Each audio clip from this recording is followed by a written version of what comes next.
ransomed by the Savior's blood. Tongues of fire come fall afresh on us. With your presence come and send us out. Adonai, El Shaddai, you are God Almighty. Age to age, you remain the great I am. Holy, all the saints cry holy. Who compares to you, our awesome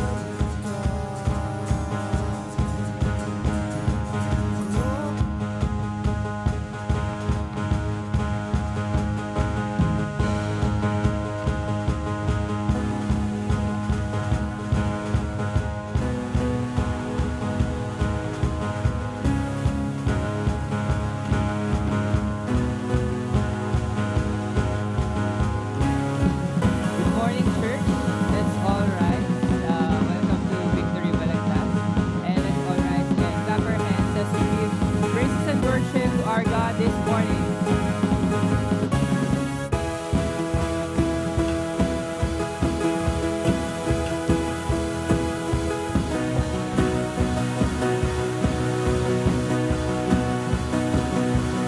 Let's sing. We cry out, blessed be your name. Blessed be your name.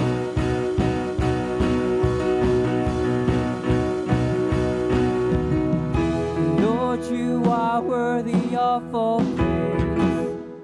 Worthy of all praise.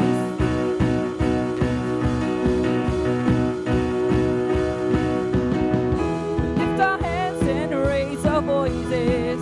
All the earth will hear rejoicing when your people sing. Blessed be your name. My God, you alone are truly great. Your words will never ever break. Your plans won't deviate from the promises you made. And I will never be the same. Your blood has washed away the shame. You took away my pain. And your love will remain. Blessed be your name.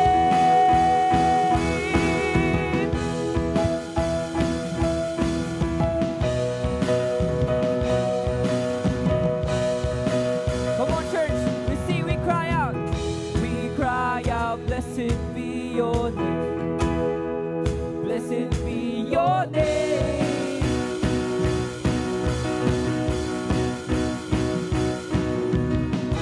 Lord, you are worthy of all praise. Worthy of all praise. We lift our hands.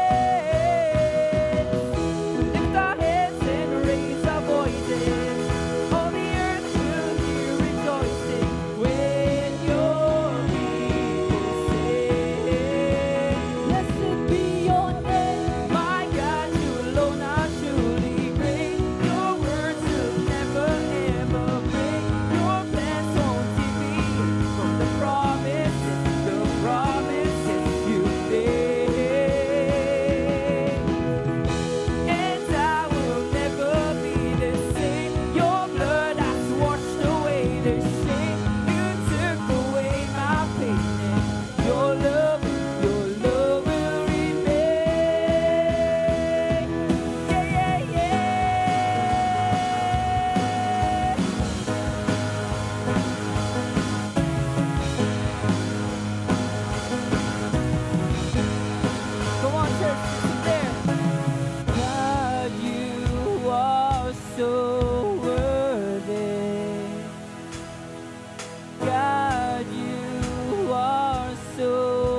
promises you made. And I will never be the same. Your blood has washed away the shame. You took away my pain. Your love will remain. Your love will remain. Your love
lift you up in this place, God.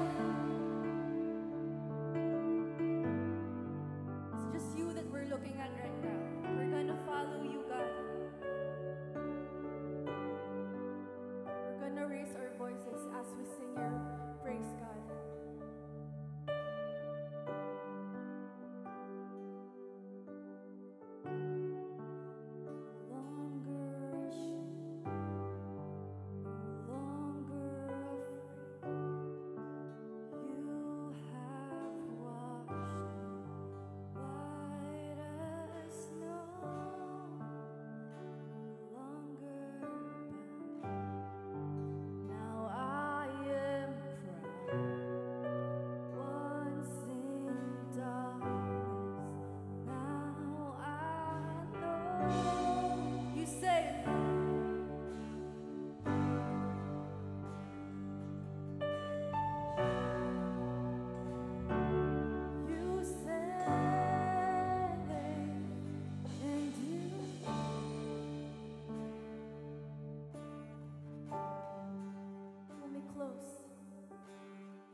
the dark of the night, this faith is sure. The light of the morning will shine, I will endure. Oh, to live is Christ, I cling to the hope of the promise for all of my days, and to die is gain. Gladness I'll carry my cross. This life is yours. Your love is mine.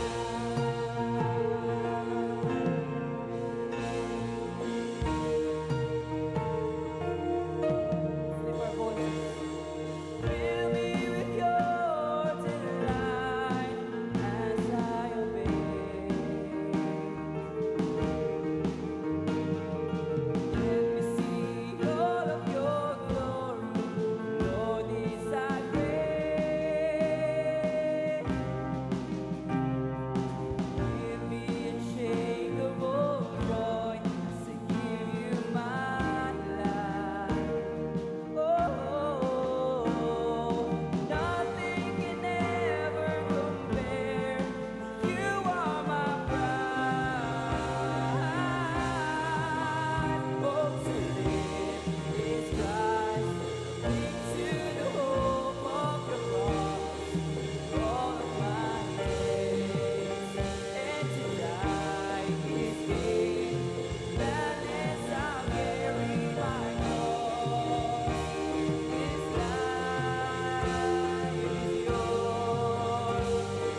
us are trying to shy away from our calling, shying away from the purpose that God has given to you. You are here not just attending church, but you are personally handpicked by God Himself to bring people closer to God. And I urge you, friends, not to shy away from the purpose that God has given to you. And that leads to a verse here in 1 Corinthians. 1 Corinthians chapter 16:13 says, "Be watchful, stand firm in the faith, act like men, be strong." God is encouraging you to follow Him even in the hardest parts of life, because the God that we are serving is faithful, is good. He gives you hope. He restores everything. He revives your soul. He is the King of Kings, the Lord of Lords, worthy of our worship, worthy of our praise. He is worthy, worthy to follow to the ends of the earth. He is worthy, worthy, worthy. Lord, thanks so much for reminding these people. Lord, we are sorry. We are trying to shy away from the purpose that you gave to us. I pray that you will always renew their spirits, renew their hearts, renew their minds, renew their bodies as they continue the journey with you. And I pray that they will never falter in the faith, that they will hold fast, that they will hold strong to you alone and alone. Lord, thank you so much that you are good and faithful. We honor you and bless you. In Jesus' name, amen and amen. Alright, good morning po sa inyong lahat. 11 a.m. service, makakaupo na po lahat. Welcome to Victory Balagtas. And we do two things here in church, and that is to honor God and make disciples. So I'm Nico, one of the servants here in church. And again, this is not a tagline, but this is the calling for church, to honor God and make disciples. So we have a few announcements to make. We have a church schedules activities. We have 8 a.m. in Walter Mark Giginto. We have two services here in Victory Balagtas, namely 9 and 11. And we have a 4:30 church service in City Mall, Bukawi. So don't forget these time slots. And of course, don't forget to invite your families as well. And I'm also excited to announce that we have a new worship schedule here in Victory Balagtas. So God is so good and so faithful that He expands District 5. So starting on March 23, magkakaroon po tayo ng 2 p.m. service here in Victory Balagtas. Again, don't forget this time slot. And of course, don't forget to invite your families as well. And of course, the church also values you as a good steward. The church really want you to teach you guys, us, to be a good stewards of God's gifts. So we will be having Money Matters starting on March 22 and 29, 5 p.m. in Victory Bulacan Complex. This is the last day of our registration. If di ka pa nakaka-register, we have a QR code. You can scan it. Makakahabol pa tayo because this is the last day of our registration. Again, March 22, 29, 5 p.m. in Victory Bulacan Complex. Again, our Money Matters. And we have also our worship night. It will always be a third week of the month, Thursday. So this coming March, I think March 20. Yes. Ayan. So we'll be having worship night this coming Thursday. Every third week of the month po yan. So again, don't forget to invite your friends and families as we worship God together. And of course, if you have the gift of singing, playing instruments, and we are so excited for you guys to be part of our music team. So we'll be having our music team audition on March 22, 11 a.m. po here in Victory Balagtas. And because we are expanding, we are really encouraging everyone, if you have the talent, the skill to lead worship, we are encouraging you to be part of the team by attending our audition. So it will be on March 22, 11 a.m. here in Victory Balagtas. And of course, we would like to share an update regarding BSU Meneses Student Lounge. And nagkaroon siya hard lunch, no? Nagkaroon siya ng ribbon cutting noong March 12. Really wanted to give you an update of what's happening. God is so good and so faithful that God values the next generation. As God values the next generation, we also value the next generation. And we have a video prepared about the student lounge. So let's watch this video. Some 17 years ago, nag-apply po ako, Doc Chody, na maging bahagi ng faculty ng BSU. From that time on, it has been my desire. Sabi ko po, one day, we will grow as a church. One day, ENC as a movement will be so influential. We will be in all universities of this province. One day, we will be a channel of God's blessing. At isang araw, magdo-donate ang mga dating estudyante na magiging profesional na mga gusaling pakikinabangan sa loob ng universidad.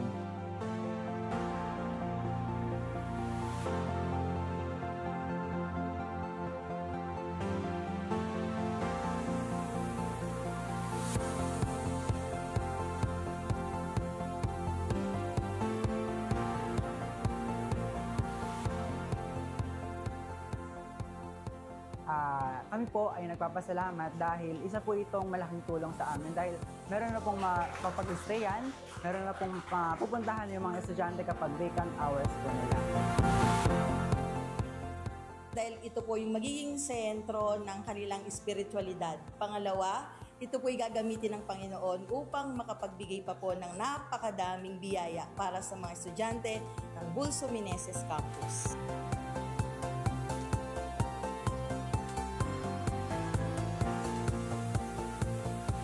Bihira sa isang universidad na binubuo at ipinabahagi ang gospel ng Panginoon.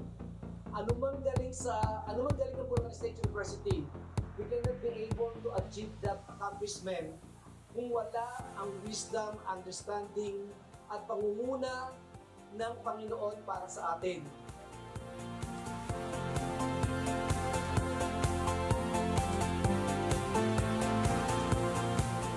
Our decision that from today, these facilities will be owned by God, will be used by God, and only for the glory of God. To all who made this possible, thank you. Together, let's change the campus and change the world. Alright, palakpakan po natin si God. God extends His faithfulness not to you only, guys, but to all generations. So thank you for supporting ENC, and let's continue. Change the campus, change the world.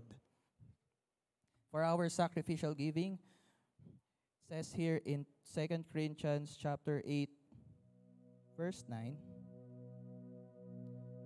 says here, "For you know the grace of our Lord Jesus Christ, that though He was rich, yet for your sake He became poor, so that you by His poverty might become rich." Jesus portrayed the ultimate sacrifice, the ultimate perfect picture of giving. And we are able to give because of the finished work of Christ on the cross. So I do hope and I pray that whenever we give to God, we always acknowledge the things that we have comes from Him. And we are able to give is because Jesus portrayed or showed what giving looks like on the cross. So Lord, thank you so much for the ability to produce wealth, giving us the ability to produce wealth. Continue to bless the works of their hands and feet as they continue to obey you. Lord, thank you so much. We honor you and bless you in Jesus' name. Amen and amen. So the ushers will be distributing the baskets, and of course, don't forget to smile as you give and enjoy the rest of the service. Thank you.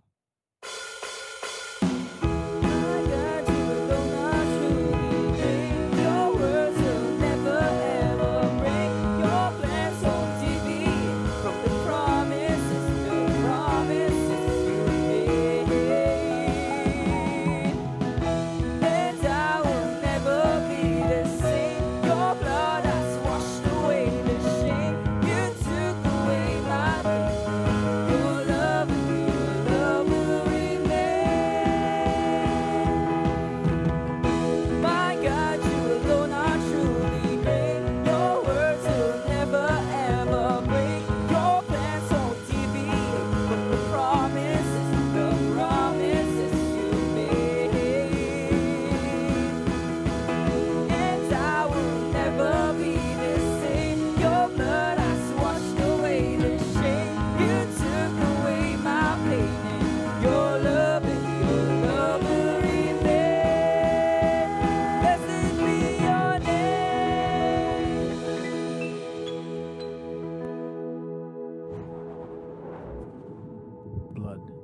blood, sweat, tears.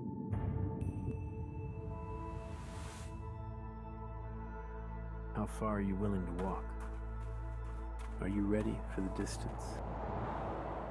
Will you go the extra mile? Will you lay it all down for the one who gave you his all? And consider the cost of the cross.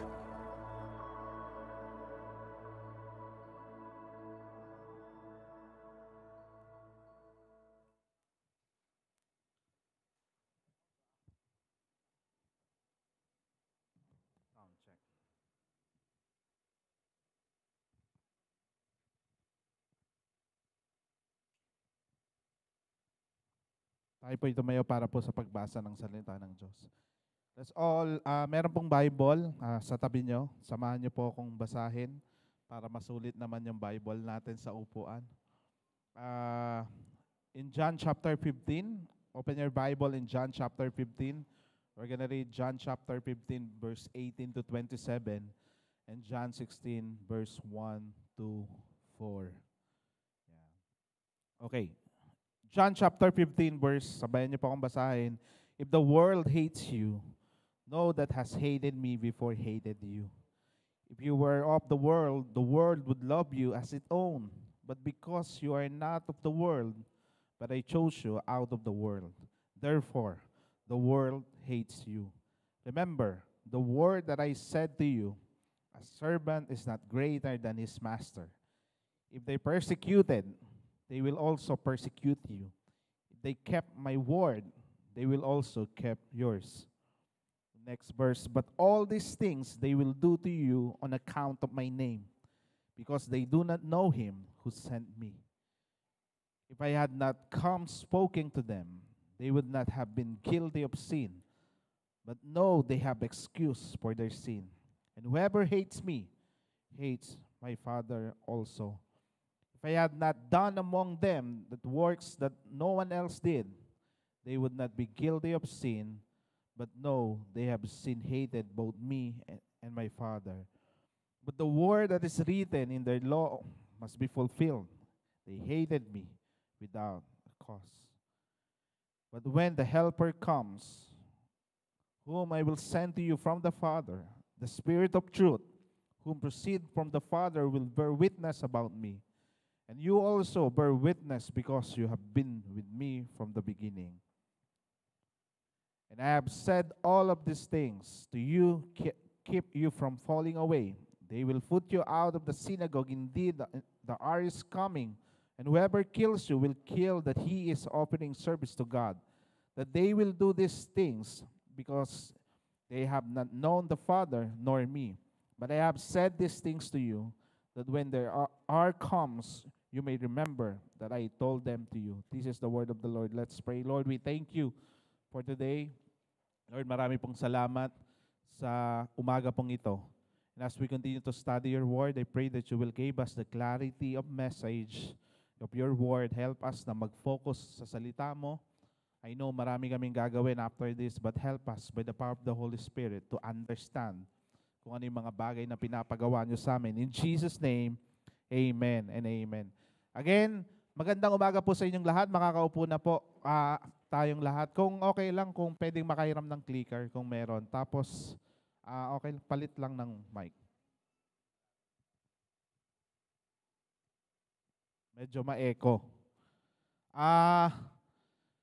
Again, welcome po sa Victory Balagtas, and today is our last week po ng series po natin na ang title po ay Cause of the Cross.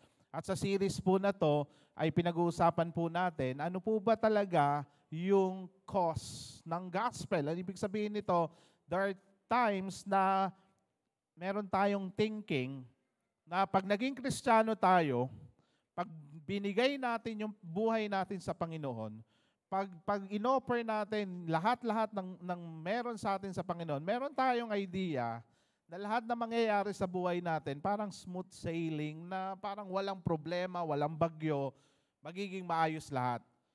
But ang reality, ito pong yung binasa po nating verse kanina ay kabaliktaran ho sa maling perspektibo natin pag sinurrender ho natin yung buhay natin sa Panginoong Jesucristo.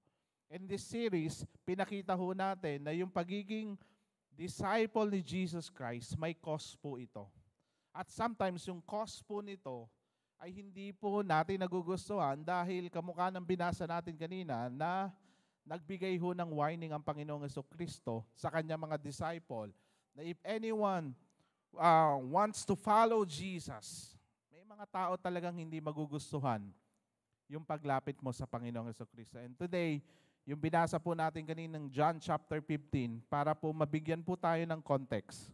Yung John chapter 15, next slide, makikita po natin dito na si Jesus, para mas maintindihan ho natin, si Jesus, malapit na siyang hulihin.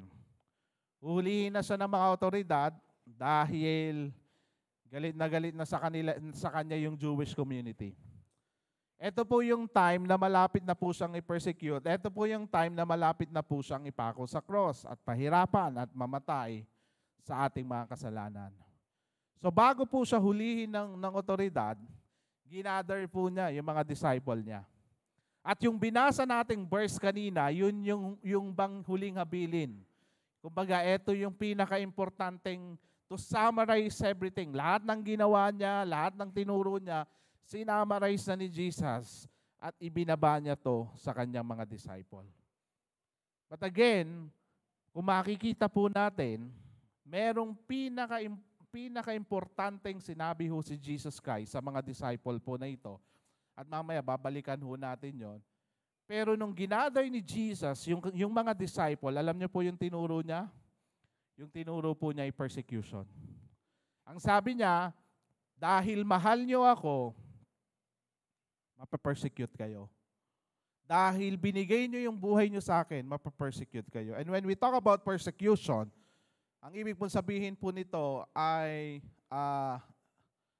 sabi po dito sa English language, nung ginugol ko po, ang sabi po dito, specifically on basis of ethnicity, religion, or sexual orientation, or political beliefs. Ibig sabihin, when we talk about persecution, ito daw yung persecution daw ay hindi lamang daw nangyayari sa loob ng simbahan, pero nangyayari yan kung saan ka nanggaling, kung anong religion mo, kung ano yung sexual orientation mo, or kung ano yung political beliefs mo. Sa lahat daw ng yan, dyan nangyayari po yung persecution. Di ba parang pamilyar dahil kasalukuyan ho, ngayong linggo po na to, ang ating bansa ay nadidivide dahil ho sa kanya-kanyang political beliefs. Di ba? Parang pag sinasabi ng iba, tama naman na paniwalaan ko to at sasabihin naman ng iba, hindi, dapat ito yung pinaniniwalaan mo. But again, mamaya po natin yan puntaan. Let's go back to the Bible. And as we talk about persecution, nung binabasa ko po ito, sabi ko po, meron po akong tanong. Nung binabasa ko to, may tanong ako kasi sabi ko, parang pag binasa mo yung Book of John, wala namang ginawang masama si Jesus, tama ba? Meron ba kayong nakita na may pinatay si Jesus? Meron ba kayong ginawa na may inargabyado si Jesus? So ang tanong ko po dito, next, if Jesus preached love and salvation, why were he and his disciple persecuted? Di ba parang, kung gumagawa ka ng mabuti, kung yung ginagawa mo ay para sa bayan mo, kung yung ginagawa mo para sa pamilya mo, kung yung ginagawa mo para sa makakabuti ng mga trabahador mo, kung ginagawa mo ay para sa makakabuti sa eskwelahan mo, kung ang mga bagay na ginagawa mo ay para sa makakabuti ng trabaho mo, bakit may pagkakataon na nape-persecute tayo? Di ba dapat ang pine-persecute yung gumagawa ng mali? Di ba dapat yung pine-persecute yung hindi nagsasabi ng katotohanan? Pero bakit si Jesus at yung mga disciple niya, ang hindi ko po maintindihan, nagpe-preach about love. May mali ba sa pagmamahalan? Na mahalin mo yung kapwa mo? May mali ba sa huwag kang manggulang? May mali ba sa pagiging honest mo? Di ba parang pag iniisip mo to, ang ganda-ganda ng preaching, ang ganda-ganda ng adhikain ni Jesus Christ, pero bakit pati yung mga disciple niya, bakit pati siya? kailangan ma-persecute. Sasagutin po natin yan mamaya. But sa atin pong lahat, have you been ever disliked or opposed for no valid reason? Yung bang kaibigan mo, di ba? Matalik mong kaibigan, o sige, kamag-anak mo na, tapos nagulat ka na lang, hindi ka na kinakausap. Tapos nagulat ka na lang, hindi ka na pinapansin. Tapos hindi mo alam yung dahilan, magka-close kami nito, mag-best friend kami nito, magkamag-anak kami nito, tita ko to, tito ko to, bakit bigla? Without the valid reason, hindi na lang niya ako kinakausap. At hindi ko alam kung naranasan niyo na ba yan, yung parang, saan kaya nang gagaling to? Ba't galit na galit sa akin? Saan kaya nang gagaling to? Bakit parang wala naman akong ginawang mali? Pero bakit biglang, without the valid reason, hindi na niya ako gusto? Without the valid reason, galit siya sa akin. Naranasan niyo ba yon? Yung parang, di ko talaga maisip anong ginawa ko para magalit yan. And that's what happened to the disciples of Jesus Christ. Na ang sinasabi ni Jesus Christ sa kanila, alam niyo may pagkakataon na yung taong malapit sa iyo, yung taong importante sa iyo, without a valid reason, biglang hindi ka na niyan magugustuhan. Maybe, dahil hindi niya gusto yung pananampalataya mo, maybe dahil hindi niya gusto yung tinatayuan mo, maybe dahil hindi niya gusto yung preference mo. But again, sabi po ng Timothy, next slide, sabi niya dito, in fact, that everyone who wants to live a godly life in Christ Jesus will be persecuted. So ang tanong niyan, pambihira, di ba, Pastor, siguro sinasabi mo ngayon, ano ba naman yan? In-invite mo pa ako dito sa simbahan na to. Ganito pala yung maririnig ko. And the reason kung bakit po namin sinasabi po sa inyo po ito, because this is the reality. Hindi po namin kayo bubulahin. Hindi po namin sasabihin na pag nandito kayo, yayaman kayo, marami kayong makukuwang mga kliyente. Pag lumapit kayo kay Lord, uulan ang pagpapala, masasagot yung panalangin nyo. Yes, magkakatuo-tuo po lahat yon. But despite the answered prayer, the blessings na nangyayari sa buhay nyo, dahil mahal mo si Kristo, may persecution na mangyayari sa buhay mo. Dahil sa pananampalataya mo, hindi yan magugustuhan ng mga taong malapit sa inyo. And that's the reality.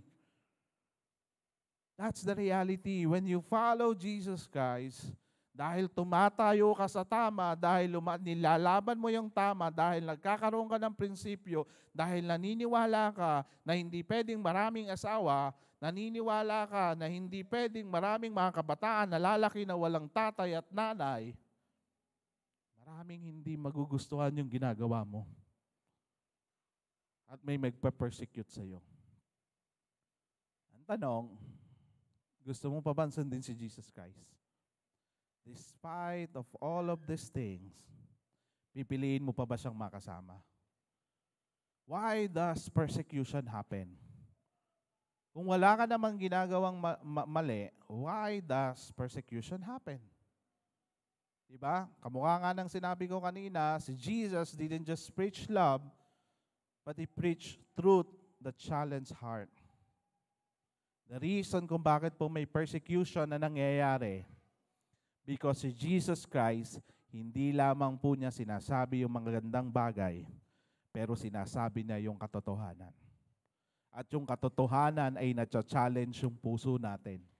Because during that time, yung mga Pharisees, yung mga teachers of the law, experts sa religion, experts sa Biblia, experts sa Torah, challenge kayo ni Jesus Christ, yung puso nila. O sige, matagal ka na sa simbahan, matagal ka ng religious leader, pero sinasabi ni Jesus Christ, naiintindihan mo ba yung binabasa mo? Naiintindihan mo ba talaga kung ano yung gustong ipagawa sa atin ng ating Ama sa Langit?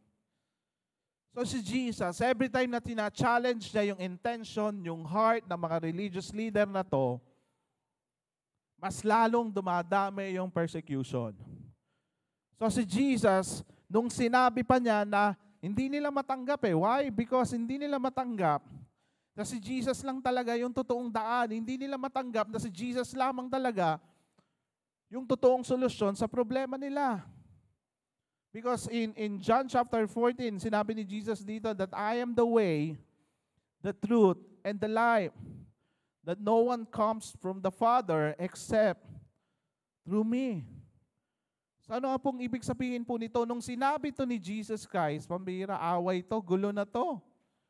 Because they think, they know the way, they think, alam nila yung pamamaraan para mabuhay ng maayos, para maging mapayapa ang kanilang buhay, para maging successful sila. But ito pong si Jesus, biglang sumulpot at sinabi niya, I am the way, the truth, and the life. No one comes to the Father except through me. Ano po bang pinagkaiba ng mga Kristiyano sa other religion? Yung other religion, marami silang naiisip na pamamaraan to go to the heaven and to go to the Father.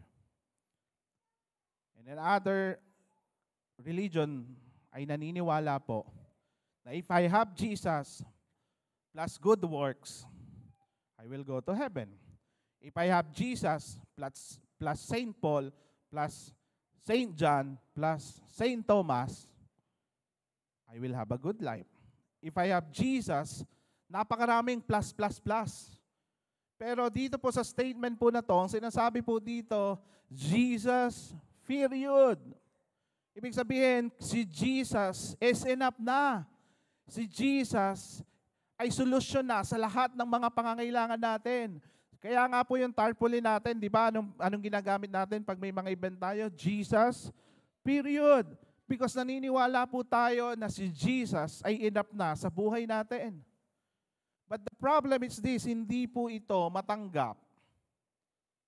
Hindi po ito matanggap ng mga taong nakikinig kay Jesus. And that's why nagkakaroon po ng persecution. And the question now is this, how should we respond to persecution? Kung tayo na yung napapersecute, paano tayo magre-respond? Kung yung pananampalataya natin, yung tinitira, paano tayo magre-respond?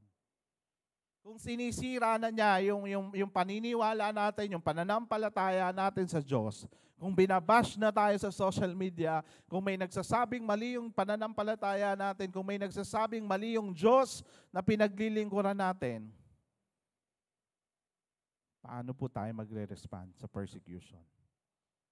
Alam niyo, sa isang bansa na Christian nation, majority of us ay Christian. Majority ng population natin ay Kristiyano, the Roman Catholic. May idea sila kung sino si Jesus. Pero alam nyo, may mga pagkakataon po, yung persecution, nagiging masakit pag yung taong malapit sa'yo, yung nagpe-persecute. Tama po ba? Yung persecution, nagiging mabigat kung yung boss mo, kung yung tita mo, kung yung classmate mo, yung nanay mo, yung tatay mo, yung nagcha-challenge sa pananampalataya mo. But the question now is this, paano po tayo magre-respond to persecution? Paano po tayo magre-respond kung meron na pong nagcha-challenge sa pananampalataya natin? Kailangan ba awayin din natin sila?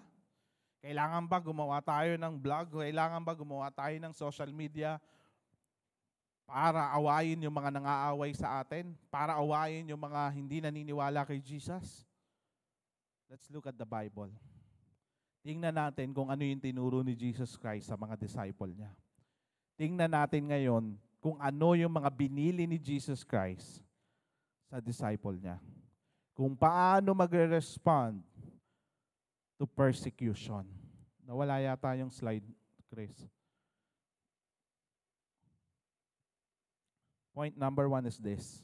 How should we respond to persecution? Stay faithful. Pwede bang sabihin mo sa katabi mo? Stay faithful. Nakangiti na. Hindi lang sa partner mo, but stay faithful to Jesus Christ. Sabi po na in John chapter 15 verse 1, sabi niya dito, unang statement pa lang, if the world hates you. Ibig po sabihin po nito, ano yung unang binanggit na salita? Anong word yung unang binanggit? If. Di ba parang yung word na if ay very powerful po yan. Naranasan nyo na po ba yan? Maybe sinabi sa inyo ng mga magulang nyo, kung magiging maayos yung grades mo, if magiging maayos yung grades mo, may reward ka sa akin. If gagawin mo to, baka may chance na sagutin kita. Di ba?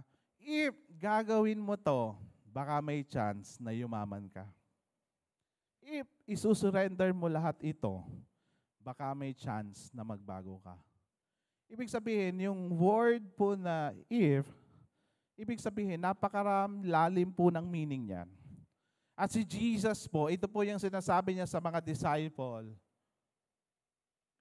If you want to be a Christian, if you want to be a follower of Christ, may persecution. Di ba parang ang hirap yakapin nun. Parang ang hirap pong sundin yon. Di ba dapat pag if, positive yung kasunod. Di ba? If I do this, yayaman ako. If I did this, magiging matagumpay ako. If I did this, maayos yung problema ko. Pero bakit if I surrender everything to Christ, the world hates you? Di po ba kayo nagtataka no? Next slide. Ano po ba ibig sabihin ng the world? Yung the world po na binabanggit po dyan, next slide, yan, is this. Ang Greek word translation po ng the world po na yan ay kamos. O ibig po sabihin, human society in opposition to God. Ibig sabihin po nito, sinasabi po ni John chapter 15, sinasabi ni Jesus sa kanya mga disciple, if the world hates you, another translation, human society in opposition to God, know that it has hated me before it hated you. Ibig sabihin po na may mga pagkakataon na malinaw ho na sinasabi ho dito ng Biblia na hindi ho nagugustuhan ng mga taong naniniwala sa Diyos. Yung mga taong naniniwala sa Diyos, hindi ho yan nagiging maayos, hindi ho yan sumasang-ayon sa pananampalataya ho natin. Yung mga taong naniniwala sa Diyos, may mga taong hindi ho naniniwala at natutuwa sa pananampalatayang nangyayari ho sa atin. Bakit ho ganon? Malinaw ho dito, in verse 18, it's a warning na binigay ho ni Jesus Christ sa kanyang mga disciple bago ho siya arestuhin. At ang sabi niya dito, the world hates you. Dahil naging Kristiyano ka, maraming mainis sa'yo. Dahil gumagawa ka ng tama, maraming magagalit sa'yo. Dahil hindi ka nangongopya, tuwing may exam, hindi ka tatanggapin ng community mo. Dahil hindi ka naglalagay sa negosyong tinatayo mo, hindi ka magugustuhan ng mga taong nakapaligid sa'yo. Dahil hindi ka umiinom at dahil hindi ka nang bababae, magagalit sa'yo ang mundo. At ang sabi niya dito, know that he was hated me before he hated you. In verse 19, ang sabi po niya dito, if you were of the world would love you as its own. But because you are not of the world, and I choose you to out of the world, therefore the world hates you. Next slide. Makikita po natin dito in this verse. Wala bang clicker para hindi na mahirapan sa Emerson? Again, nagkakaroon po ng, in this verse, meron pong contrast and dualism. Contrast because ang sinasabi niya po dito, if you were of the world would love you. But sa baba naman, ang sinasabi niyan, I choose you out of the world, therefore, the world hates you. So ano po yung contrast and dualism po dito? Yung contrast po dito is this. Sabi niya, pag pinili mo yung mundo, magugustuhan ka ng tao. Pero pag pinili mo ko, maraming magagalit sa'yo. Next slide. Makikita po natin in this slide na sometimes when we say the world would love you, ang nangyayari po dito, sometimes mas minamahal natin yung mundo sa anong pamamaraan. Why? Popularity over truth.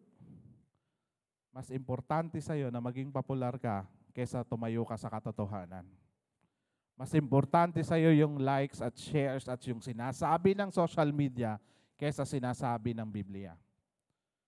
Sometimes mas pinipili natin yung kung paano tayo magkakaroon ng affirmation, paano tayo magiging popular, paano tayo ma-accept ng community kaysa tumayo sa katotohanan na paulit-ulit na sinasabi ng Panginoon sa buhay natin. And sometimes, mas pinipili natin na mahalin yung mundo sa anong pamamaraan.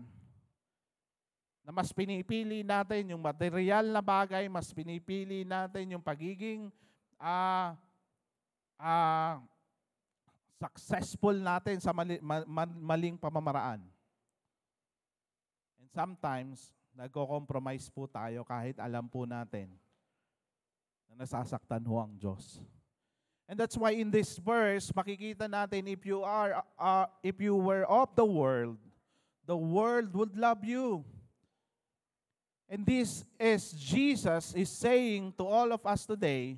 Sabi po ni Jesus dito, kaya natin minamahal yung mundo kasi ang ino-offer niya ay popularity, ang ino-offer niyan sa atin ay success, ang ino-offer niya sa atin ay moral compromise.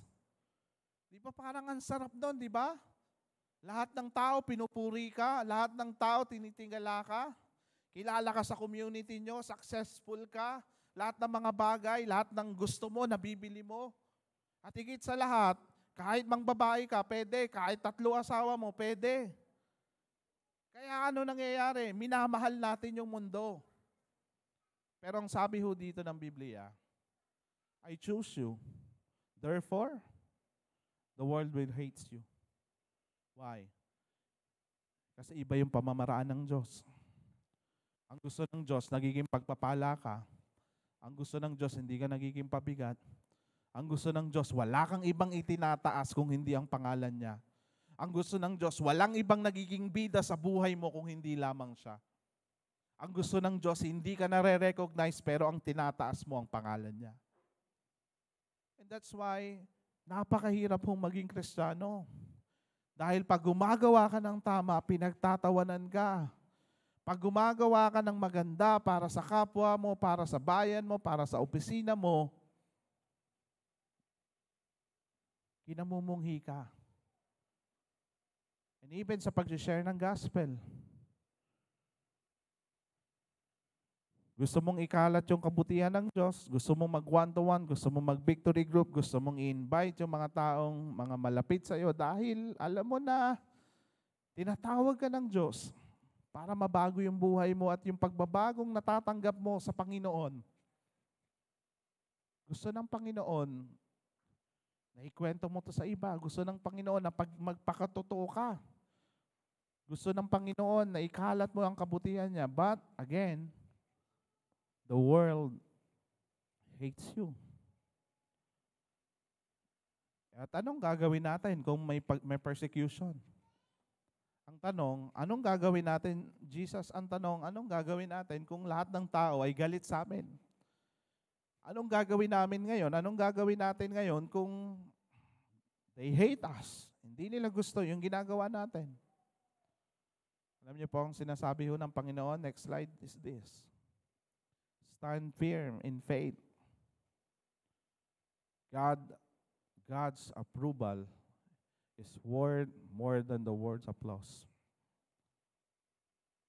Gusto ko pong sabihin po sa inyo, kung nakakaranas kayo ng persecution, kung pakiramdam nyo parang malungkot na yung buhay nyo dahil gumagawa kayo ng tama, Gusto ko po kayong i-encourage na kung lumalaban po kayo at pinaninindigan nyo po yung mga bagay na sinasabi ng Diyos, gusto ko pong sabihin po sa inyong lahat.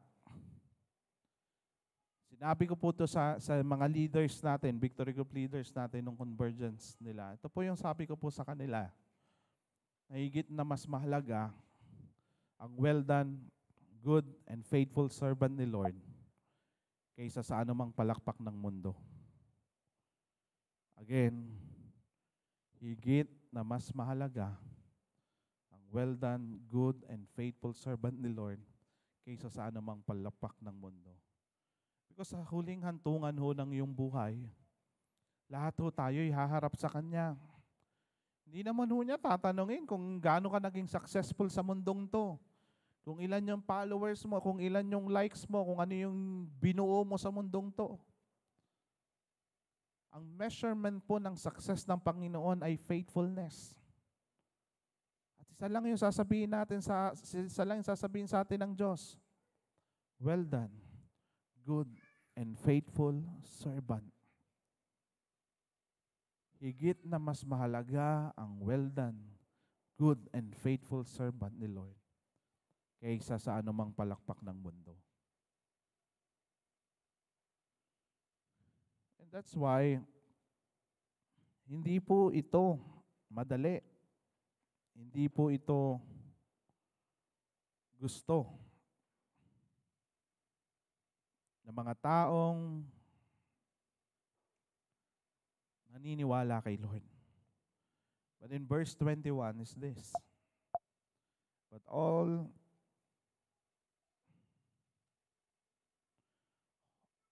these things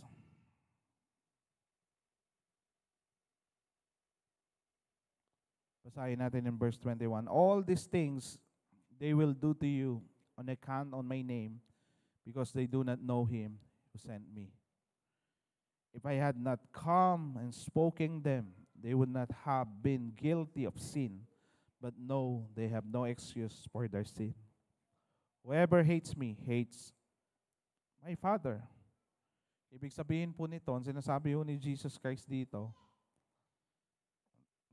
in verse 21, sabi niya dito, because they do not know him who sent me.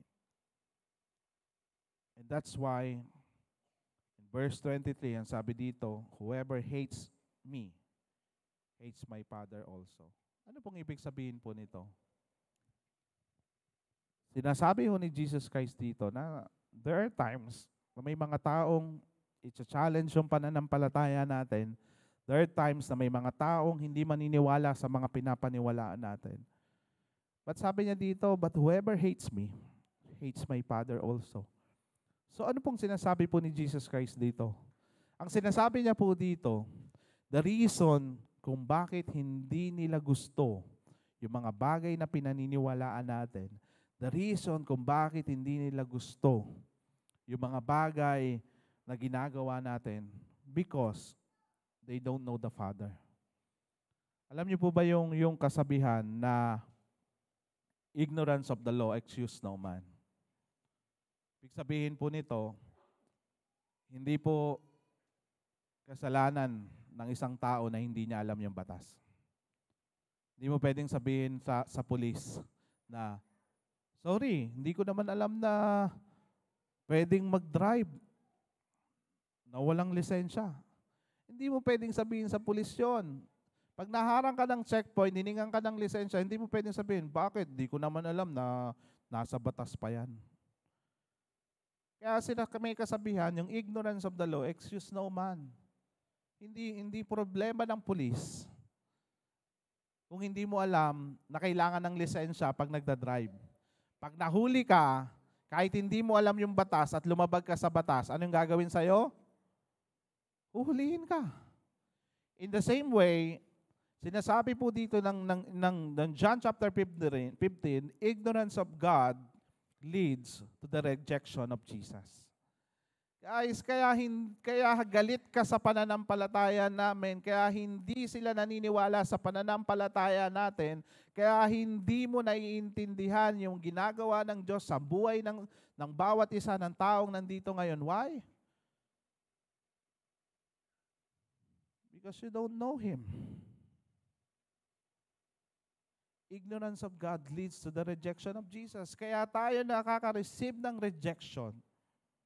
Hindi naman dahil galit sila sa inyo eh. Kaya nakaka-receive tayo ng iba't ibang klaseng persecution, hindi naman dahil ayaw sa inyo ng mga taong nakakasalamuha nyo eh.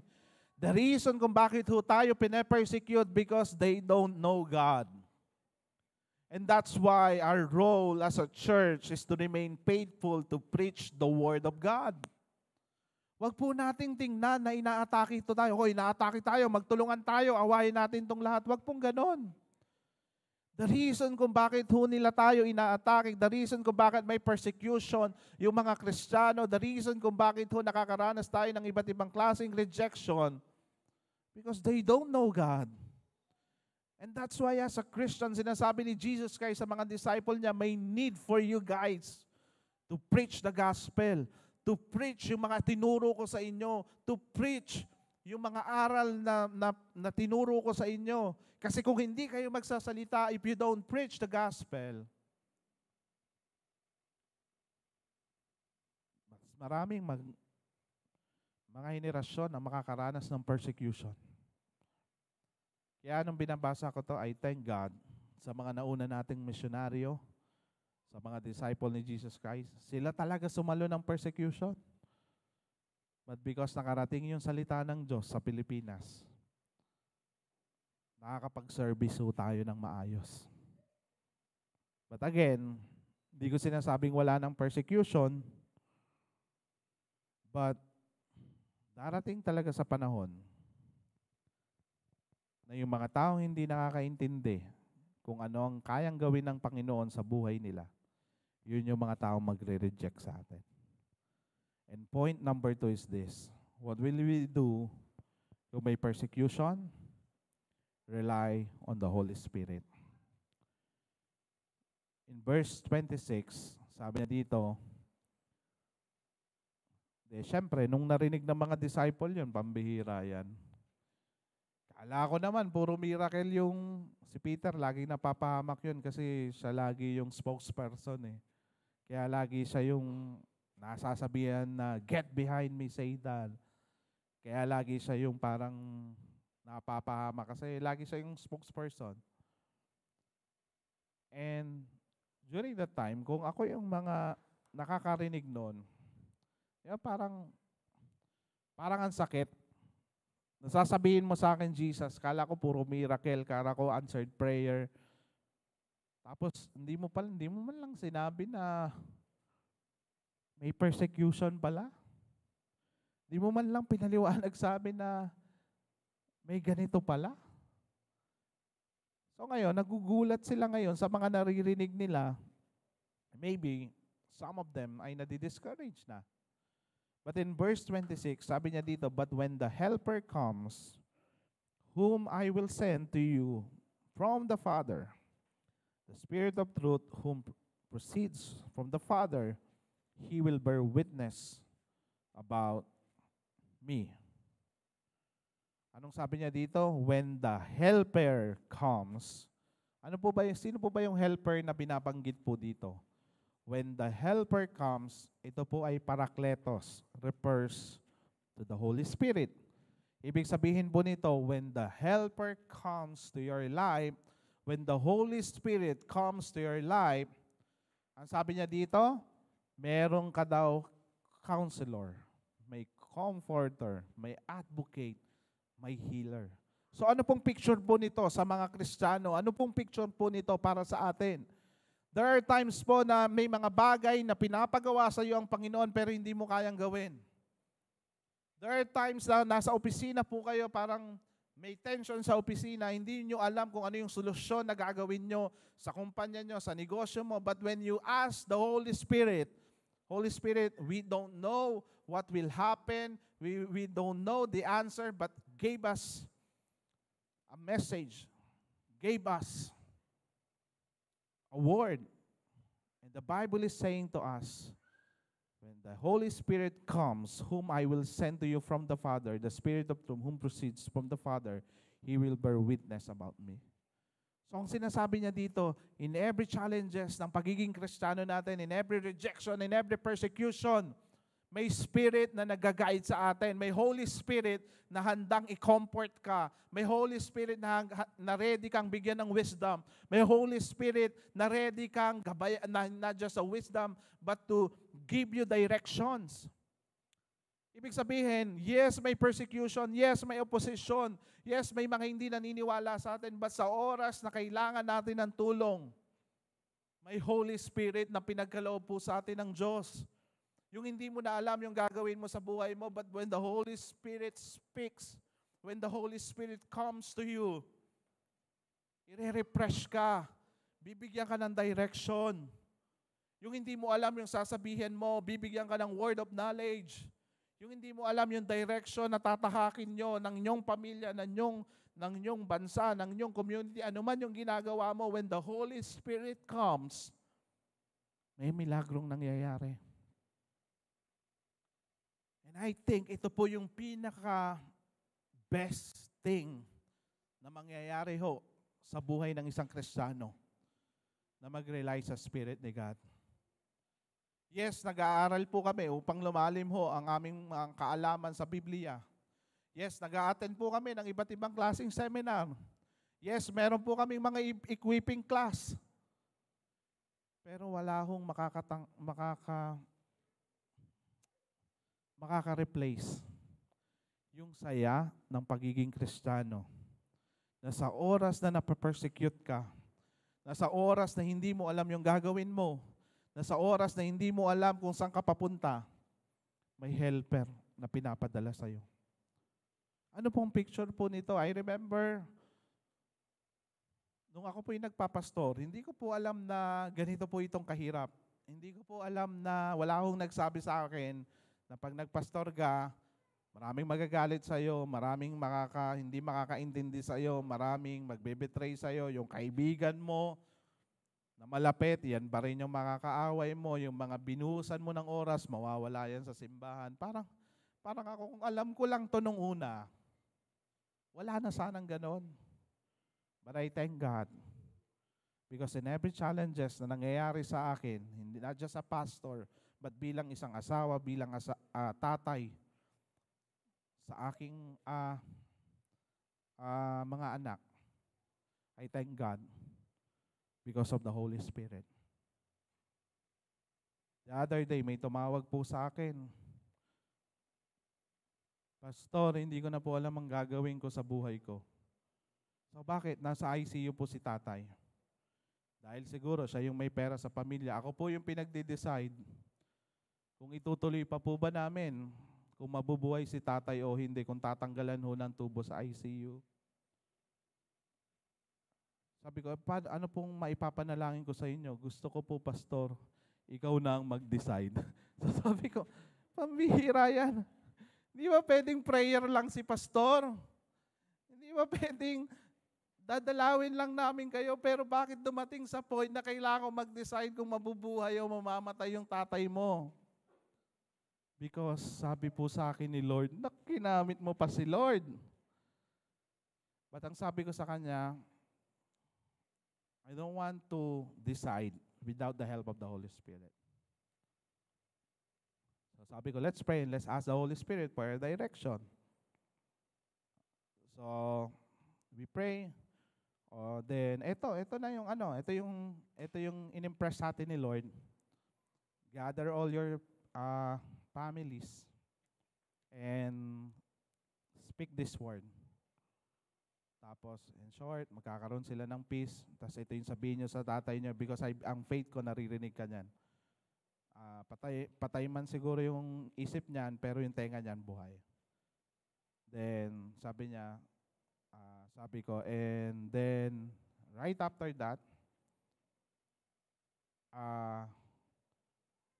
doon mo masasabi kung gagawin mo yan o hindi. In short, sinunod yung process. We trust the Holy Spirit. At alam niyo po yung nangyari? Nagkaroon po ng mapayapa na pagkamatay ang kanyang tatay. At lahat sila ay may peace. At higit sa lahat, naghari ang Diyos. May mga pagkakataon naman na, Pastor, gusto ko nang magpakamatay. Totoo po yan. Sa ganun pagkakataon, yung bang burden, paano kung mali ako ng sagot, nagpakamatay yan, ako pa may kasalanan dyan. Sa dami hong mabibigat na problema, ang sinasabi ko lang po dito, sa dami hong mabibigat na problema na nangyayari sa buhay namin, na kailangan namin mag-decide, hindi po kami nagde-decide based on our own understanding, but we decide based the power of the Holy Spirit. Even may persecution, but because sabi ng Holy Spirit, we obey. During that time, kami po ng asawa, you know naman kung malapit po kayo sa amin, si Joy ay nasa abroad. And nung wala pa kaming anak, ang tension, uwi ng Pilipinas para magpastor o manatili sa abroad. During that time, maganda yung trabaho namin, maganda yung kitaan namin. Masasabi kong, para sa akin, masasabi ko na masarap ang buhay sa standard ko nung time po na yon. Para sa akin lang po yon. But again, when we pray, and we ask the Holy Spirit for a direction ng aking pamilya, sabi sa amin, go back to the Philippines. At ipagpatuloy yung ministry. Alam niyo po ba, hindi po yun ganun kadali. Dahil marami po siyang sinusuportahang miyembro ng pamilya. During that time, nung pinili namin maglingkod kay Lord, maraming nag-persecute. Maraming nagsabing mali yung desisyon. Maraming nagsabing pinapahamak mo yung pamilya mo. Masakit po yun. But we trust the Holy Spirit. And sabi ko, I thank God. Sa mga oras na gusto kong sundin yung sarili ko, mas pinipili kong sumunod sa Diyos. Because yung nangyayari po sa buhay po namin ngayon, masasabi kong punong-puno ng pagpapala ng Diyos. And that's why, ang sinasabi ho ng Biblia ho dito, may mga pagkakataon sa buhay nyo na Diyos lamang ang solusyon sa problema nyo. At sa oras na Diyos lamang ang solusyon sa problema nyo, remember, may Holy Spirit na pinadala ang Diyos sa inyo. Either it's a direction, it's a counsel, or maybe a comfort. Lord, talagang wasak na wasak ako dahil sa pagkamatay ng asawa ko. Hanggang ngayon hindi ako makamove on dahil sa pagkawala ng tatay ko. The Holy Spirit will remind you. The Holy Spirit will remind you kung ano yung plano ng Diyos sa buhay mo. And the Holy Spirit will comfort you. Hindi ko alam kung bakit nangyayari sa akin to. Hindi ko alam bakit ganito yung kaibigan ko. Any questions? Any persecutions? Any rejection na nangyayari sa buhay nyo? Sabi po dito, there will be an advocate, a counselor, and a comforter. And then, ang sabi niya dito, and whom I will send to you, next slide, the Father and the Spirit of truth. Ibig sabihin po nito, the Holy Spirit reveals and confirms the truth about Jesus. Ibig sabihin po nito, yung Holy Spirit ay nagpapatotoo at nagko-confirms na itong Jesus na pinaniniwalaan natin ay totoo. Next slide, the Holy Spirit helps believers to understand who He is and strengthen their faith. Ibig sabihin, the reason kung bakit binigyan tayo ng helper, the reason kung bakit ho binigay yung Holy Spirit na to sa mga disciple, the reason kung bakit yung Holy Spirit po na to ay nagmamanifest sa buhay po natin, so that, ano pong goal? Mas strengthen po yung pananampalataya ho natin. Na despite ng mga challenges na nangyayari ho sa buhay ho natin, despite ng mga persecution and rejection na nangyayari po sa buhay natin, we will still preach the gospel. Alam niyo po ba yung pinakitang video kanina, yung video ng B.S. Meneses? Yung din po ng B.S. Meneses ay sabi sa akin na mag-a-attend na ho siya sa church ho na to. Yung B.S. Meneses, alam niyo po ba bakit po ang nangyari po noon? 17 years ago, ano pong nangyari? Si Pastor Eric nag-apply bilang professor ng BSU. At during that time, nag-apply siya ng professor ng BSU to reach out the student. At habang nire-reach out niya yung student, ang dami mga persecution, hindi makapasok yung gospel sa campus, pinapaalis yung mga Kristiyano, pinapaalis yung mga organization about religious group. But anong po sabi natin? Dahil ito'y pinagawa ng Diyos sa atin, the Holy Spirit will help us na someday, magpapatayo tayo ng building sa lahat ng mga campuses dito sa Bulacan, ng BSU schools. At alam niyo po ba na meron pong 47,000 students ang kasalukuyang naka-enroll sa Bulacan State University, na dati imposible ho tayo makapasok sa campus na to dahil sa grabe yung persecution. Ngayon po, nag-donate tayo ng sarili nating building sa loob ng campus. Hindi para maging classroom, pero para ganapin ang youth service sa loob ng campus. Pwede po ba nating palakpakan ng Diyos?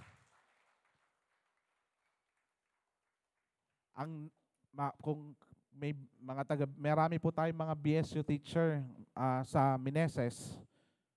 Kaya ngayon, sabi ko sa ENC Balagtas, mag-ready po kayo because magkakaroon tayo ng youth service sa loob ng BSU Meneses. Ang next na gagawin naman ho natin sa loob ng BSU Malolos at BSU, yung mga nagdodoktor sa San Rafael, magtatayo tayo ng dormitory na kung saan yung dormitory po na yon, doon gaganapin yung youth service at doon papatulugin yung mga batang malalayo ang lugar na walang pangbayad ng dorm. And that is our next project. Imposible po ba yon? Imposible. Pero lahat po ito'y magiging posible dahil po gagabayan ho tayo ng Diyos. And that's why yung Victory Bulacan Churches po ay nagtutulong-tulong na maging liwanag ho tayo sa probinsya pong ito. And what if, nung nakareceive si Pastor Eric ng persecution, huminto na siya. Nakareceive si Pastor Eric ng accusation, huminto na siya. Baka ho, wala na ho, even itong Victory Balagtas. Kahit na ho maraming nagpa-persecute sa atin at hindi naniniwala sa atin, the Holy Spirit will help us na mas strengthen po yung ating pananampalataya. And the question now is this: have you ever experienced a moment where you had fully rely on the Holy Spirit? Kasi kailangan po, kung hindi pa, umisip ka ng isang bagay na imposibleng masolusyonan sa buhay mo.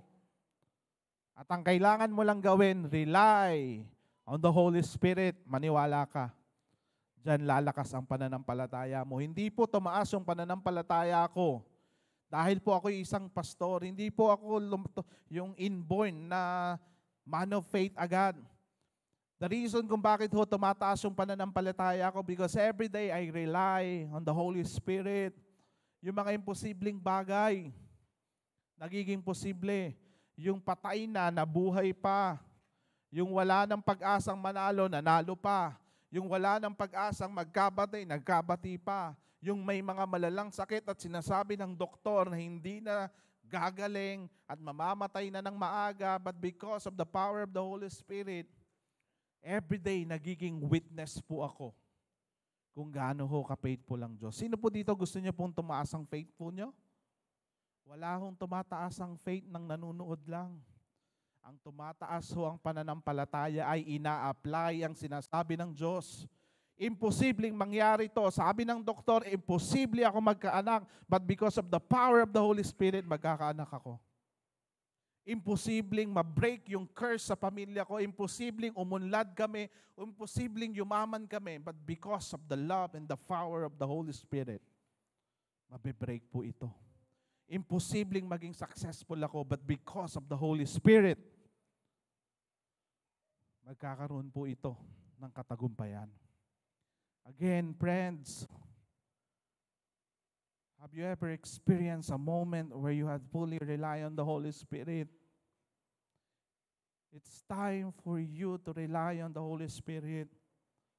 Alam ko naman na pag may problema tayo po mga Pilipino, mahilig po tayo sa palakasan. Kilala mo ba si Mayor? Kilala mo ba si General? Kilala mo ba si Congressman? Kilala mo ba si Gobernador? Kapatid yan, nung kapatid nun, empleyado ni Gobernador. Mahilig tayo sa palakasan. Pero ang sinasabi ho dito ng Biblia, every time na may problema ka, hindi palakasan ang solusyon. Every time na may rejection, every time na may persecution, walang magagawa yung palakasan na yan. Ang kaya lang lumutas ng mga bagay na pinagdadaanan natin, walang iba kung hindi ang Panginoon. That's why rely on the Holy Spirit. Ano po bang pinapagawa sa inyo ng Holy Spirit? Ano po bang pinapagawa sa inyo ng Diyos? Rely on the Holy Spirit. Kahit mahirap, kahit imposible, maniwala po kayo, kumapit lang po kayo kasi dyan ho lataas ang pananampalataya nyo. Dyan ho nyo lalong mamahalin ng Diyos. Kasi kung hindi ka po magiging witness, kung hindi mo po masasaksihan, kung hindi mo po ma-experience yung kapangyarihan ng Diyos, maniwala po kayo. May umaway lang sa iyo sa loob ng simbahan na to, iiwan mo yung pananampalataya mo. Pero kung ikaw ay nararamdaman mo yung pagmamahal ng Diyos, kung ikaw ay nasasaksihan mo yung milagro ng Diyos, kahit may umaway sa iyo, kahit may manakit sa iyo, kahit na ma-misinterpret ka, mananatili ka sa pananampalataya mo dahil hindi ka nagpupunta dito dahil sa tao, nagpupunta ka dito dahil nararamdaman mo yung kapangyarihan ng Diyos. Ang tanong, anong gagawin natin sa mga nagpa-persecute sa atin? Ang tanong, anong gagawin natin sa mga taong nananakit sa atin? Last point is this, as I end, love and pray for them. Love and pray for enemies. Di ba parang, pag inisip mo, Lord, parang kalokohan naman yung formula mo, inaaway ako, ang solusyon, ipanalangin. Alam niyo po ba, during that time, meron pong tinatawag na Birkat Haminim. Ibig sabihin po nito, sa sobrang galit nila sa Christian, yung Jewish community, gumawa sila ng prayer. At alam niyo yung prayer po nila, a curse for the heretic. Kaya parang grabe, no? Gumawa sila ng prayer para i-curse yung mga disciple. Gumawa sila ng prayer para i-curse yung mga Christian. So sinasabi ng iba, pwede pala yun, a curse para sa mga hindi nagbabayad ng utang. Huwag niyong gawin yan, hindi biblical yun. Why? Because in this story, tingnan nyo, wala naman pong ibang nangyari ho sa atin kung hindi maghiganti. Wala pong ibang nangyari ho sa atin kung hindi pag may gumawa ng mali sa atin, kailangan resabakan natin. Pero sabi po ng John chapter 16 verse 1, sabi niya dito, I have said all these things to you that you kept away falling away. Sabi niya, kaya ako sinasabi to para hindi kayo mawala sa akin because they will put you out of the synagogue indeed. At ito pa yung masakit. Yung pagiging Kristiyano nyo, sabi niya sa mga disciple nyo, sa disciple niya, the hour is coming and whoever kills you will think he is offering a service to God. Sabi niya, malapit na yung oras na mamamatay kayo. At yung taong papatay sa inyo will think he is offering a service to God. Ibig sabihin yung pagiging disciple ko, Lord, kailangan mawala yung buhay ko. And they will do these things because they have not known the Father nor me. But I have said these things to you. When their hour comes, you may remember that I told them to you. Sabi ni Jesus Christ, darating ang panahon, you may remember that I told them to you. This is what happened after pong mamatay ni Jesus Christ. May persecution sa Rome, under King Nero, dumating yung time na lahat ng evidence sinunog. Sinunog yung Torah, sinunog yung Bible. At higit sa lahat, if you're a Christian, nung nasakop sila ng Ottoman Empire, pinaglakad sila, death march, hanggang mamatay sila. Yung faith natin ngayon, hindi po basta-basta yan. Ang dami yung nag-persecute sa kanila, ang dami yung pumatay sa kanila. Pero until now, nananatiling matatag ang salita ho ng Diyos. But meron namang another story in the Bible na na-persecute po sila because of their faith. At ito po ay si Shadrach, Meshach at Abednego. Because nanatili ho sila sa kanilang pananampalataya, even dinala sila sa isang malaking apoy, hindi po sila namatay. Sila po'y nabuhay. During that time, sa malakas na apoy na yan, 3 yung pinasok, si Shadrach, Meshach at Abednego. Meron isang taong nagpakita. At ang tawag po dito ay Christophany. Di pa po ito pinapanganak si Jesus. But in the Old Testament, nag-appear na po si Jesus. And sabi nila, it was Jesus. It was God who appeared to Shadrach, Meshach, and Abednego to save them sa persecution po na ito. Ano pong point ko po dito? In any persecution, as you preach the gospel, may mga taong hindi magugustuhan yung ginagawa nyo. As you preach the gospel, may mga taong hindi po gusto yung ginagawa natin. Pero remember, sa oras na may nagpa-persecute po sa inyo, sasagipin po tayo ni Jesus. How did the disciples or the apostle died? Kung titingnan nyo po yan, yung mga binasa ho natin kanina, di ba? Simulan natin dito. Si Philip ay hung by the iron hooks upside down. Si Peter, crucified upside down by Nero. Si Thomas, stabbed with a spear in India kasi kumalat sila.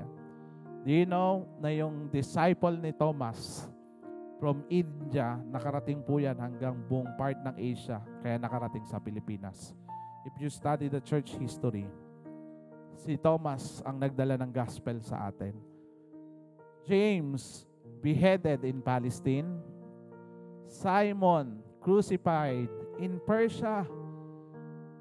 Andrew, crucified on X-shaped cross in Greece. Si Bartolome, plied dead by whip in Asia Minor. Si Matthew, impaled by the spears in Ethiopia. Si James, thrown the wall, then clubbed to death. Si Jude, crucified by the Magi in Persia. At alam nyo, sa lahat ng persecution po na yan, may isang nakaligtas. Si John. Si John died in exile on the island on Patmos. Namatay ng matanda. At yung binabasa po natin ngayon dahil kay John. Yung binabasa ho natin na Book of John, na inaral ho natin dahil sa kanya. Kaya sabi ko, Lord, paano ba kami mamamatay? Tanungin mo yung sarili mo. Paano ka mamamatay? Namatay dahil maraming nag-unfollow. Kung titingnan ng susunod na henerasyon yung buhay natin, paano mo gustong mamatay? Namatay ng busog, kasa Samji, na high blood. Victory Balagtas, paano mo ba gustong mamatay?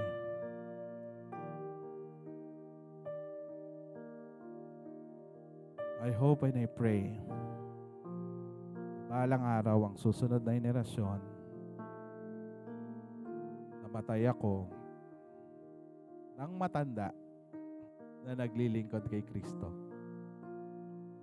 Gusto ko pong alalahanin tayo ng susunod na henerasyon na nawala ako sa mundong to na nagpipreach ng gospel. na nawala tayong sa mundong to na mahal natin si Kristo. Pwede po ba natin palakpakan ng Diyos? Alam nyo, sorry, mag-overtime lang ako ng ilang minutes. And these are the pictures ng mga lugar kung saan mataas yung persecution po ng mundo. Next slide. Sabi niya dito, more than 380 million Christians suffer high levels of persecution and discrimination for their faith. 1 in 7 Christians are persecuted worldwide. Christians are persecuted in Africa. 2 in 5 Christians are persecuted in Asia. Kaya continue to please pray for our missionary. Dahil sa Pilipinas, maayos tayo. But in reality, yung mga missionary natin abroad, pray for them. Ang Victory Balagtas, represented by Sarah, I think July, hindi ako nagkakamali, June, pupunta sila ng Korea to preach the gospel. Hindi sila mamamasyal doon, but I believe pagdating nila ng Korea, marami magpe-persecute sa kanila. But continue to pray for them na madala nila ng tama yung salita ho ng Diyos. Last verse, as I end, in John 16 verse 33, ang sabi niya dito, I have said these things to you, that in me you may have peace.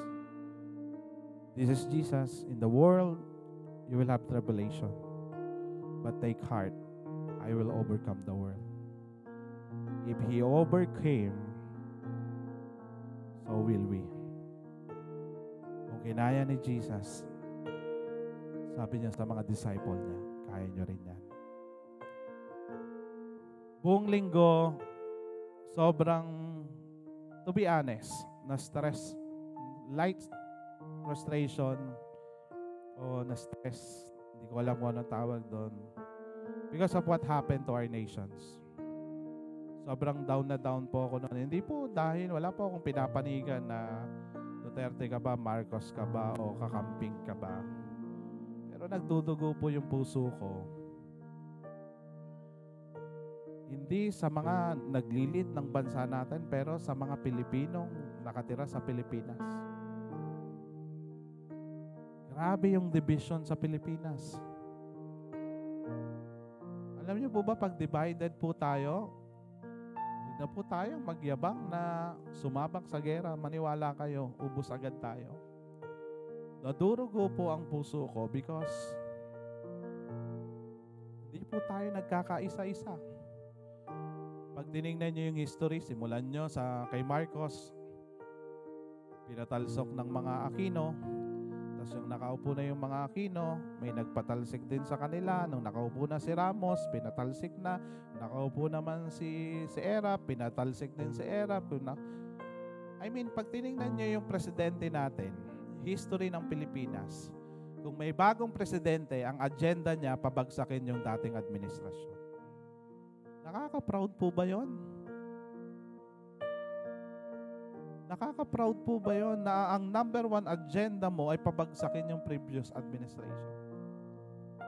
Tapos yung mga tao sa church, nag-aaway-aaway na, kailangan mong pumili. Kanino ka ba kakampi? Pero ang sinasabi ng Biblia, hindi kakampi ang kailangan ni Duterte. Hindi kakampi ang kailangan ni Marcos. Ang kailangan nila ay mag-surrender sa totoong Diyos. Because ito po yung pagpapakita, history will tell you na ang totoong pag-asa ng bayan, walang iba kundi ang Diyos. Bakit po masakit? Kasi let's say, hindi manalo yung partido mo sa politika. Tapos na ba yung buhay mo? Let's say, hindi manalo yung presidente mo sa politika. Tapos na ba yung karir mo? Because that's the problem. Yung hope natin ay nilalagay natin sa isang leader. Pero the Bible is reminding us, kung merong isang taong kayang mag-overcome, hindi lang ng isang bansa, pero ang buong mundo, walang iba kundi si Jesus. And that's why the Bible is reminding us, pray for the nations. Pray for the world. Because ang reality, yung pag-asa ay makikita lamang natin kay Kristo. Yung pag-asa ay na kay Kristo lamang. Meron akong kaibigan, sabi niya sa akin, nung time na nanalo pa si Duterte, hindi ko na alam kung nasa siya kayo. Sabi niya, Pastor, kailangan na namin magpaalam. Pupunta na kami ng ibang bansa. Bakit? Kailangan namin lumipat ng ibang bansa. Bakit? Kasi walang mangyayari sa Pilipinas kasi si Duterte ang nanalo. And I told them, yung security, yung faith ba natin nasa Pilipinas? Tapos nung nasa Amerika na sila, Pastor, babalik na kami ng Pilipinas. Bakit? Kasi si Trump ang nanalo. Because, guys, you are a disciple. You're not a politician. You are a disciple of Christ. Alam niyo po ba ang burden ko po ngayon? Pag pinakinggan niyo yung hearing ng ICC, 2 tao lang ang pwedeng pumasok sa kay Duterte.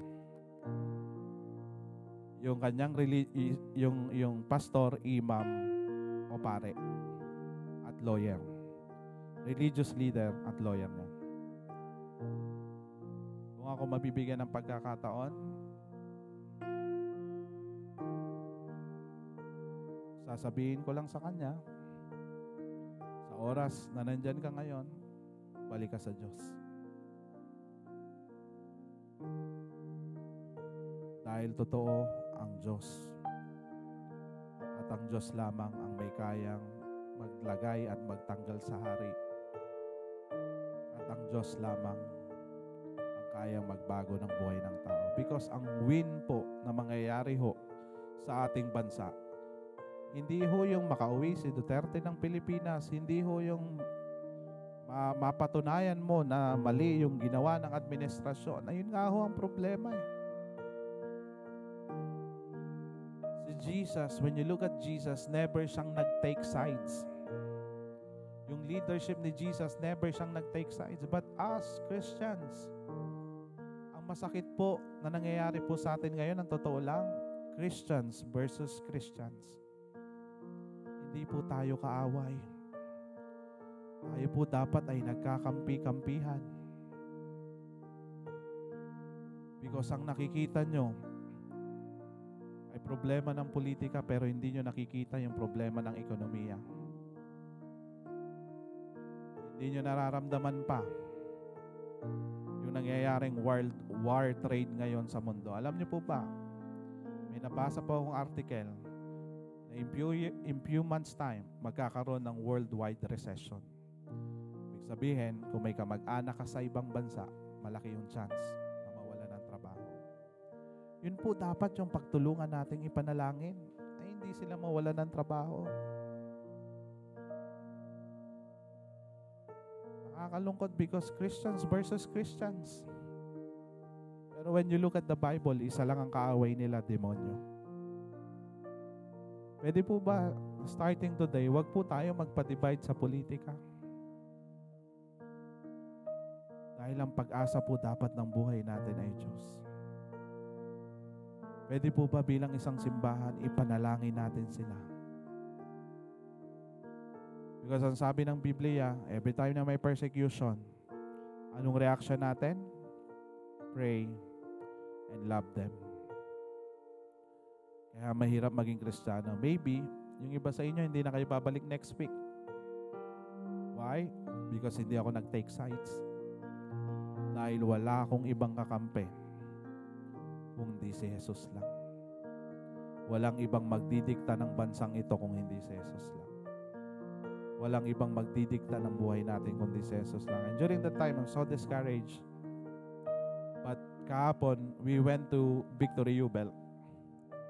Nagpunta po kami ng Victory Jubel. Yan. Umattend po kami ng discipleship conference. Ito po yung first victory sa buong mundo. Nanggaling po sa university, sa may recto, sa University Belt. And kasama ko yung team, ayan, sila Marlon, sila Chris. And habang pinapanood po namin yung mga youth, grabe, ang sasaya nila, punong-puno ng faith, yung mga students, mga bata. Grabe yung pananampalataya nila. Alam niyo po nangyari sa akin? Yung frustration, yung lungkot ko the whole week because of nangyayaring division sa bansa, napalitan ho ng pag-aasa. Because na-remind po ako ng Holy Spirit. Sabi niya, alam mo anak, King, 20 years ago, nandyan ka mismo sa university yan. Palakad-lakad. Walang direction. Because someone shared the gospel to you. Kaya naayos ang buhay mo. Kaya nung pagpunta namin ng University Belt, nakita namin yung mga students. Sabi ni Lord, na-impress sa akin ng Holy Spirit, may pag-asa pa ang bansang Pilipinas.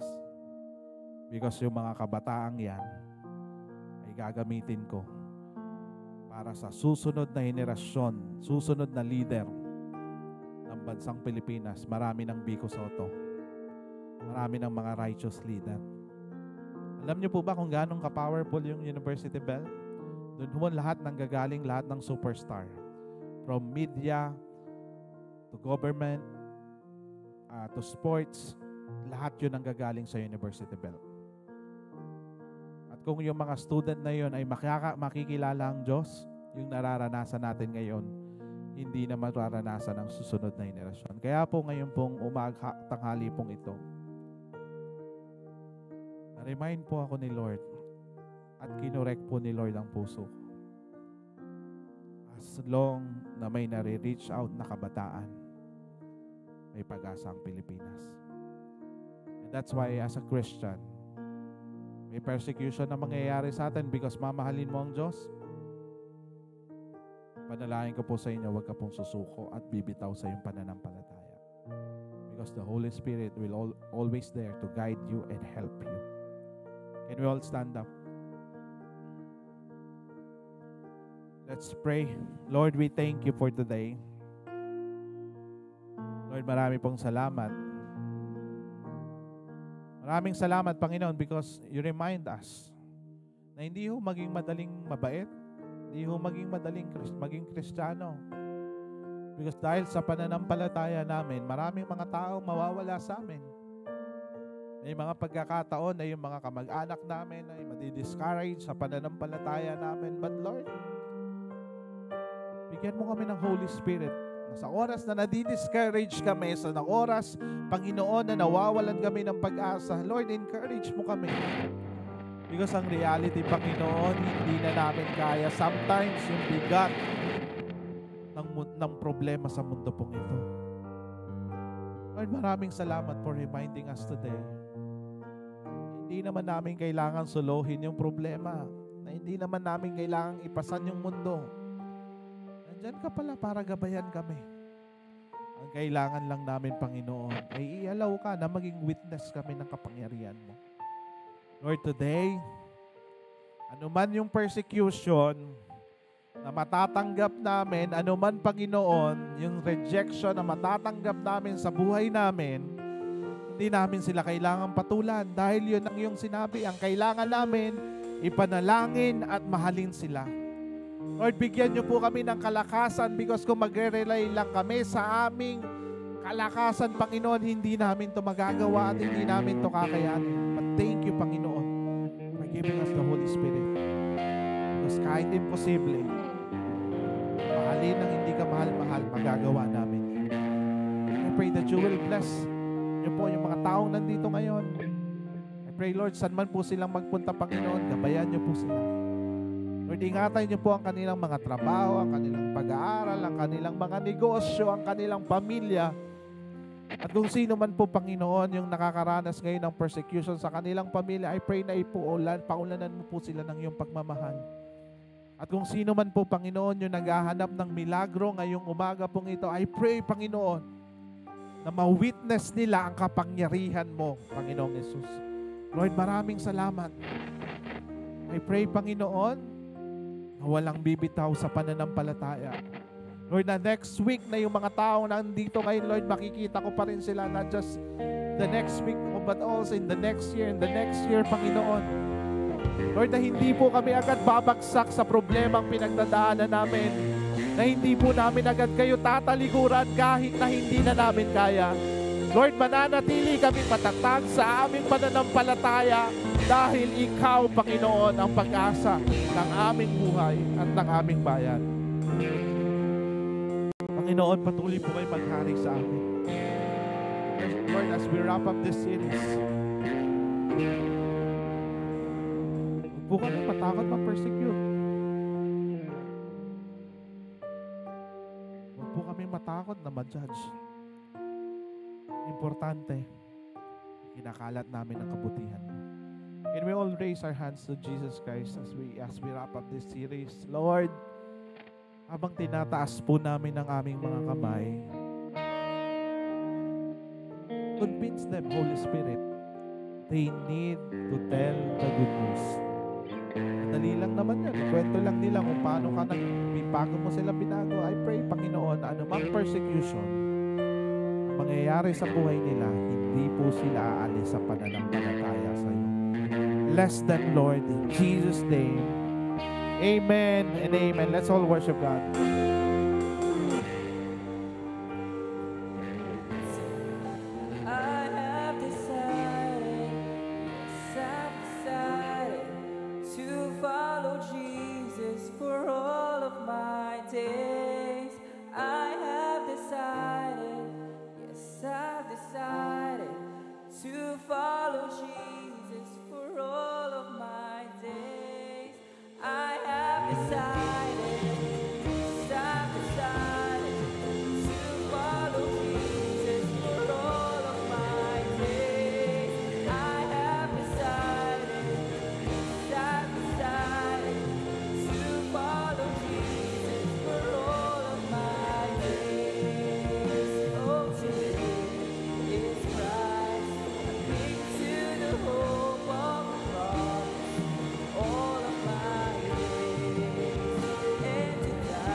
to follow Jesus for all of my days.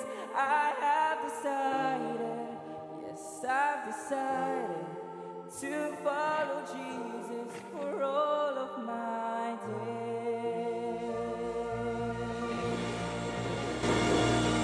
Lord, maraming po salamat ngayong tanghali po ito. Naniniwala po kami, Panginoon. Lord, na if we choose to follow you, hindi mo kami iiwan. Lord, maraming salamat dahil it's a blessing na maintindihan namin, na malaman namin na walang mawawala at walang masasayang kung kami maglalapit sa iyo at kung kami magtitiwala sa iyo. Kaya ngayon pong tanghali pong ito, tulungan niyo naman kami na bigyan kami ng kalakasan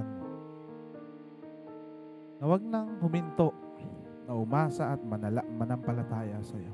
Maraming salamat. Bless us in Jesus' name.